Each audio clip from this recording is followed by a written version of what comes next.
Hi there, it's me again, and it's week 21 now. Who would have thought? And obviously this is the video diary series for domain.com.au and the series Top Property. And this week our glass was fixed into its frames in the home. I'm ready when you are, mate. Yeah. And they were quite heavy. It took a bit of wrestling for two guys. They're around 40 to 80 odd kilos each. So there's a bit of heavy lifting involved. Winner?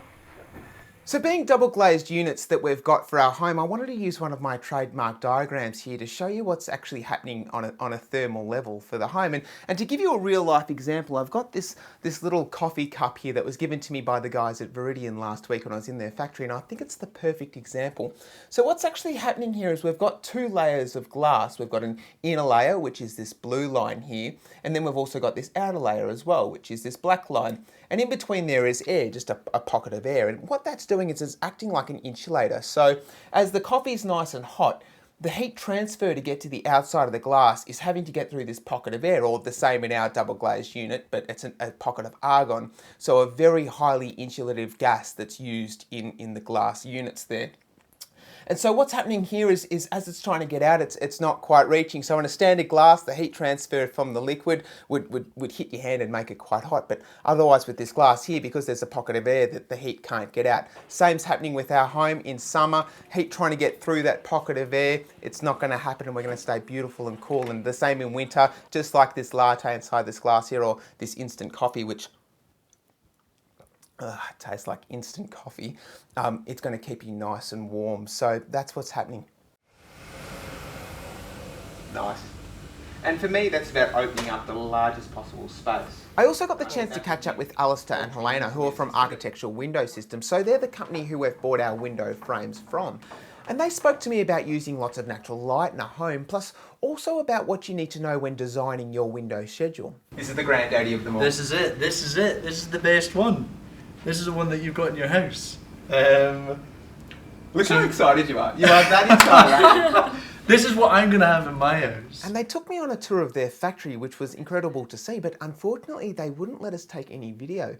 And that's understandable, because a lot of what they do is innovation that they've created. It's money that they've put in, it's their intellectual property, and a lot of their technology is their own. So they've put a lot of money and time and energy into creating out these beautiful window designs, and they clearly want to keep it an industry secret. Helps you finish off the product well, and yeah, we think that's really important.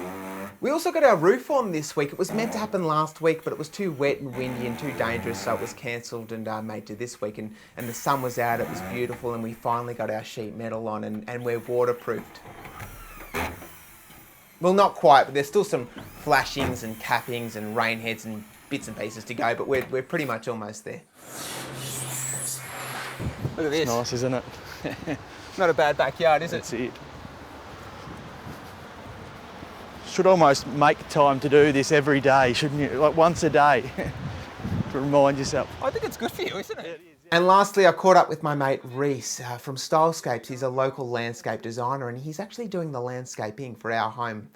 And the back beach there is practically the backyard for the home. It's only a few hundred metres away, and our brief to Reese was to bring the feeling of that backyard into our home. So he's drawn a lot of inspiration and ideas from the types of plants all the way through to the soil and the general look of it too. You got your stiper here and a cushion bush, which are both found in your garden over here, so you can see. So we're approaching lock-up now. We've still got a few more windows to go in. There's a bit more roofing to do. There's some cladding, and also we've got some rendering that's starting this week. So until next time, as always, catch you later. Subscribe if you haven't already done so. Come on, I've said it 21 times already now. It's a nice looking button. It's not going to bite. Come on, click it already.